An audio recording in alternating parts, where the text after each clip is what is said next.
आणि ही दृश्य आपण बघत आहोत। उदय सामंत हे प्रकाश सुर्वे यांना भेटण्यासाठी दाखल झालेले आहेत।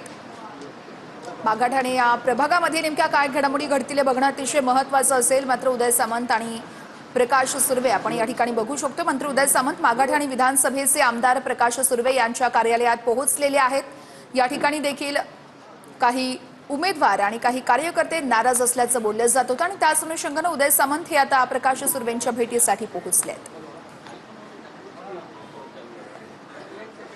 तर या घडामोडींवरती आपलं लक्ष असणारच आहे। तुर्तास आपण नाशिकमध्ये जाऊया। दीपक बडगुजर यांची नाशिकच्या प्रभाग क्रमांक 25 मधून माघार आहे। दीपक बडगुजर प्रभाग क्रमांक 29 मधून निवडणूक लढणार आहेत। दीपक बडगुजर विरुद्ध मुकेश शहाणे असा सामना या ठिकाणी बघायला मिळू शकतोय। प्रभाग 29 मध्ये भाजपच्याच बंडखोराचं आव्हान असणार आहे। दीपक बडगुजर यांच्याकडे भाजपचे 2 एबी फॉर्म होते। दीपक बडगुजर हे सुधाकर बडगुजर यांचे पुत्र आहेत।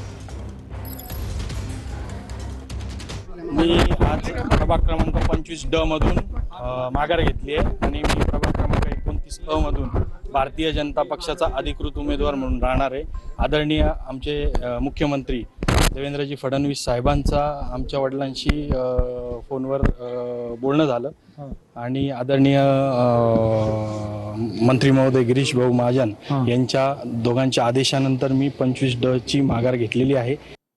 वळूयात पुढच्या बातमीकडे। शिवसेना भवनमध्ये थोड्याच वेळात महत्त्वाची बैठक असणार आहे। प्रचाराची रणनीती आणि इतर बाबींवर मार्गदर्शन केले जाणार आहे। तसेच मनसे नेते अमित ठाकरे आज पहिल्यांदाच शिवसेना भवनमध्ये जाणार आहेत। आदित्य ठाकरे आणि अमित ठाकरे हे देखील उमेदवारांना मार्गदर्शन करतील। दरम्यान बैठकीआधी काही वेळापूर्वीच आदित्य ठाकरे हे शिवतीर्थावरती दाखल झालेले आहेत। ही 2 दृश्य आपण बघत आहोत।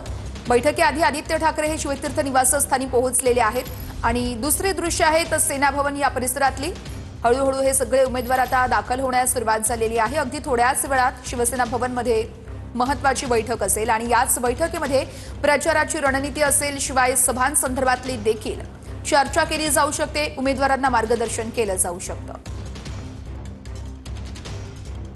बातमी जळगावातून आहे। जळगावमध्ये शिवसेना शिंदे गटाची 4थी जागा बिनविरोध विजयी झालेली आहे। प्रभाग क्रमांक 2 अ मधून शिवसेना शिंदे गटाचे सागर श्यामकांत सोनवणे हे बिनविरोध विजयी झाले आहेत। विरोधात असलेल्या 4ही अपक्ष उमेदवारांनी माघार घेतली आहे, त्यामुळे शिंदे गटाचे सागर सोनवणे हे बिनविरोध विजयी झालेले आहेत।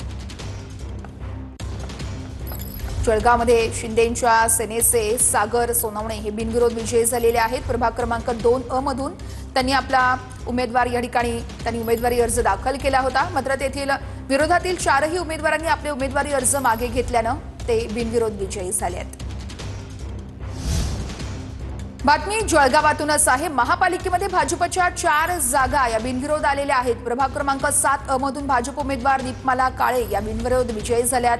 भाजपच्या 3, शिंदेच्या शिवसेनेच्या 3 अशा एकूण 6 जागा बिनविरोध झालेल्या आहेत।